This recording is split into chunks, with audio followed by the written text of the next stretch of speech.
2026 आणि नंबर 8, ज्यांचा मुलांक आणि भाग्यांक 8 आहे, त्यांच्यासाठीचं हे वर्ष.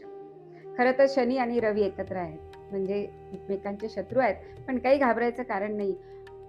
जी काही कामं राहिलेली आहेत, रखडलेली आहेत, ती पूर्णत्वास जाणार आहेत तुमची.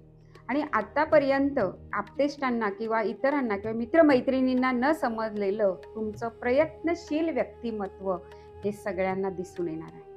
त्यामुळे घाबरून जायचं कारण नाही. आतापर्यंत खूप कष्ट केलेत, पण प्रत्येक गोष्ट मिळवण्यासाठी तुम्हाला खूप मेहनत घ्यावी लागली आहे, खूप वाट पाहावी लागली आहे. पण या सगळ्या गोष्टी तुम्हाला या कालावधीमध्ये प्राप्त होणार आहे. तुमच्या प्रगतीमध्ये वरिष्ठांची अडचण येऊ शकते किंवा वरिष्ठ अडचणी आणण्याचा प्रयत्न करू शकतात, परंतु घाबरायचं नाही. मोठ्यांचा आदर करा. वडिलांशी मतभेद वाढण्याची शक्यता आहे, पण त्यांचा आदर करा. त्यांचे विचार समजून घ्या, ऐकून घ्या. ते अंमलात आणायची की नाही हे नंतर ठरवा, पण इग्नोर करू नका. त्याने तुमचा फायदा लवकर होणार आहे. कारण रखडलेली कामं तुमच्या मनात, तुमच्या उराशी जी स्वप्न तुम्ही बाळगलेली आहेत, ती पूर्ण करण्यासाठी हा रवी, हा सूर्यदेव तुमच्याकडे उपस्थित झालेला आहे.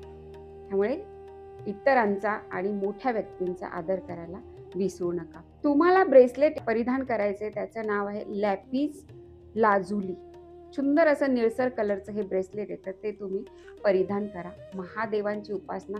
शनी महाराज हे तुमचे स्वतःचे स्वामी आहेत अंकाचे, त्यामुळे शनी महाराज आणि महादेवांची उपासना करायला विसरू नका. यश तुमचंच आहे. जय गजानन.